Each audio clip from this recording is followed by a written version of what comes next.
Elhamdülillahi Rabbil alemin. Esselatu vesselamu Muhammed ve ala alihi ve ashabihi ecma'in. Allah Teala maqtav. Peygamberimiz Muhammed Mustafa sallallahu aleyhi ve sellem'e selamlarımız, salavatlarımız barı verseydi. Barınızga da Allah'ın selamı olsun. Hürmetli Müslüman kardeşler, hürmetli milletteşler, hürmetli aksakallarımız. Esselamu aleyküm ve rahmetullahi ve berekatuhu. Hayırlı günler, hayırlı turmuşlar. Allah Teala nasip eylesin hemme bizge de. Şu mübarek bulgan, hayırlı bulgan günler, Zülhicce ayının şu 10 günü hayırlı bulgan vakitlar deyip atalı. Çünkü Allah Teala bilgilep koygan, endi köp kalmayın inşallah Teala. Arafa günleri bizde yakınlaşıp kaldı. O günlerini hacılarımız şu Arafa özenliginde jıyılıp hayır dualar kıla. Hem kimnin indi selametligi var, kişi kuvveti var, o günlerini oraza tuta. Yani o kurban gayet aldığından hem şolay hayırlı bulgan vakitler o da bulsa bizden tekbir teşrik günleri bizde yakınlaşıp kaldı. Yani tekbir eytetirgan, Allah Teala'ga hamd sana eytetirgan, Allah Teala'nın maqtıytırgan vakitlarımız birgelep, yani cemaat bilen cemaat namazlarında, farz namazlarından son şer mertebe qabatlab aytamiz. Allahu ekber, Allahu ekber, la ilahe illallah, Allahu ekber, Allahu ekber ve lillahil hamd deyip. O kütüp alınatırgan vakitlarımız bizning Arafa günü, Qurban gayeti, o kütüp alınatırgan, sağınıp kütüp turgan vakitlarımız nişik biz urazanı kütüp turgan kibik, Qurban gayetinde şulay yok. Arafa gününde, Qurban gayetinde sağınıp kütüp alabız. Allah Teala bizni kişilerini bir körkem sıfatta bar kıldı. Hem bütün nimetleri bilen nimetlendirdi. Ol nindi nimetler degende Allah Teala bizge bütün yaktan nimetler nasip eylegen, rızık bulsun, hemen hatta Allah Teala bizge buysundurgan. Kimlerni buysundurgan degende, nerse buysundurgan degende, ol da bu sene sıyırını da buysundurgan, sütünü içebiz, sütünden kaymak da yasala, katık da yasala, kefir de yasala, her bir sene kullanabız Allah'ın rahmeti.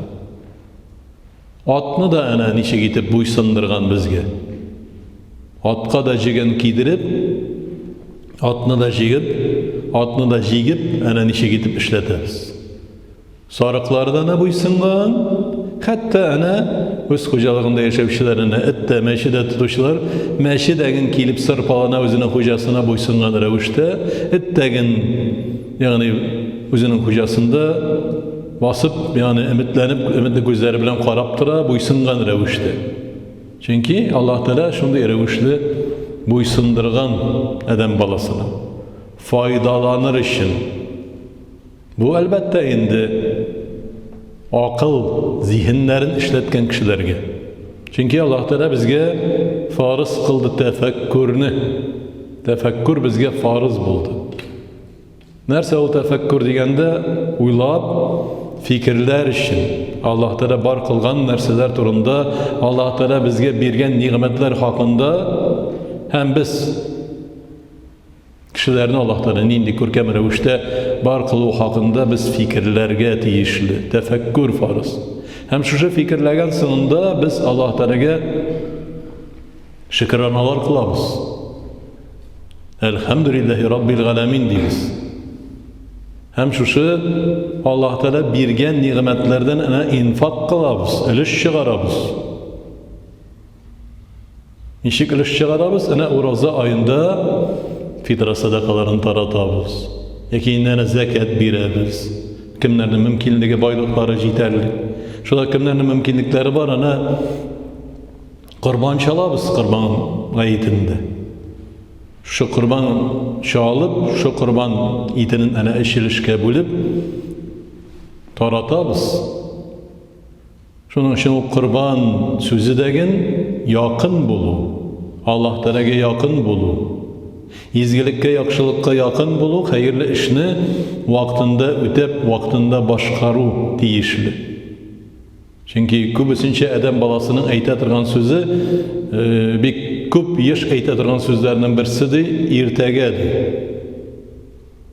Neki endi mümkinligi var, mesela qurban çalırga, kelesi yılga çalırmın әлі deyip, kelesi yılga kaldırады. Buldura alasın iken, mümkinligin var iken, işle bu işin vaktinde. Hatta nezir meselesinde şunday alimlerimizin etken sözleri var. Bir jigit etisi yanına keledi, etimin nezir ettim. Eğer şu işim barıp çıksa, qurban çalırım deyip nezir etken idim. Ey oğlum, tilinden çıktı mı bu söz? Eyde gittik bugün işleyimiz bu işini. Ertege kaldırma. Sen Allah Teala karşında vaada birdin demek. Şunun için bu meselede ne sak bulurga tiyişli. Eyde size gelgen sözünde uylap, fikirlep eytirge tiyişli. Allah Teala türlü revişli dünyalara adam balasını tudur. Şunun için ne şağıştırı misalında eytile, eğer de Allah Teala adam balasını zayıf itip, akıl yağından da, selametlik yağından da zayıf itip dünyalıkka tudurgan iken, onu kişiler bir nişete almıyorlardı. Şunday zor nimet, akıl nimetin Allah Teala nasip etip bergen iken bizge, şu nimetke biz şükürana kılabız. Elhamdülillahi şükür deybiz. Hem şolayıp ana selametlik nimetin nasip etken iken, elhamdülillahi şükür, Allah Teala selametlik bergen bitmeyen deybiz. O selametlik ne için berilgen degende?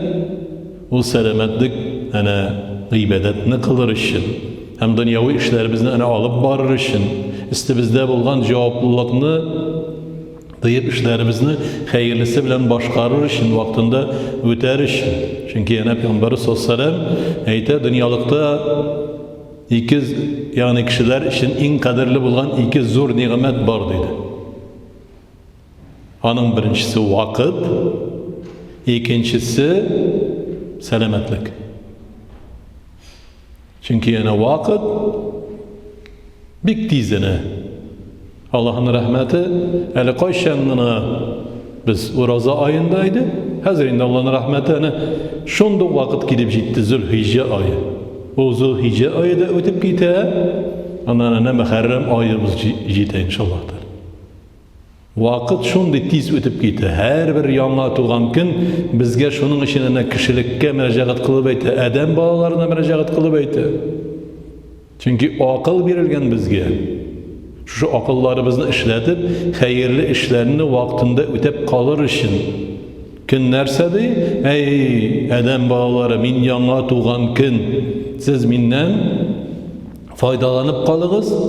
Hakikatte, dürüstlükte min kıyamet gününe kadar geri eğlenip kaytmayacakmın.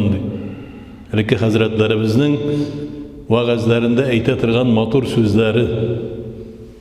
Şunday hayırlı bulgan günlerini Rabbim Allah'ım bu yıl körürge nasip ettin.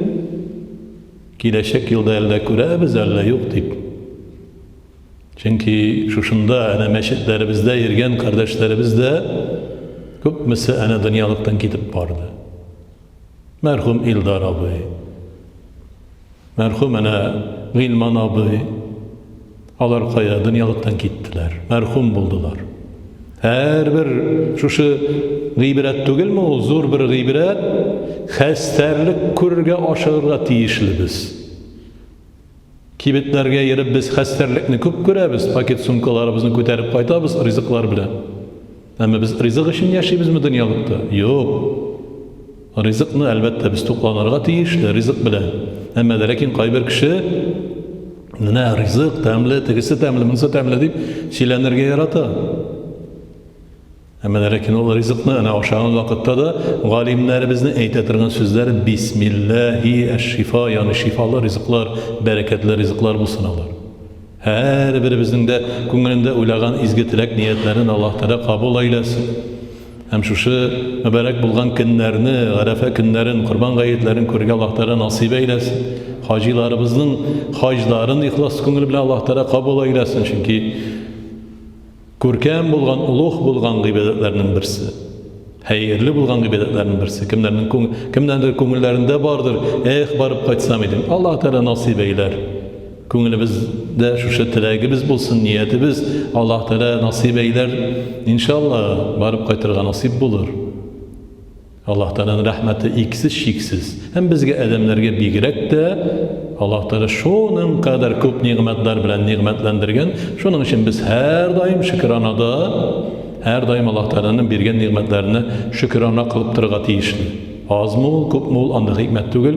Bu Allah Teala'nın bergen nimeti deyip tanıp, bilip, anlap, fikir yirtip, elhamdülillahi şükür deybiz. Allah Teala her vakitte de durmuşlarımızda behit, bereket nasip eylesin. Selamet durmuşlar, şadlık, kuvanışlı ömürler, imanlı bende bulup ömür bakı yaşavlarımızı nasip eyle ya Rabbena. Ahirette hemme bizge cennetlerine kirip şadlanırga nasip et.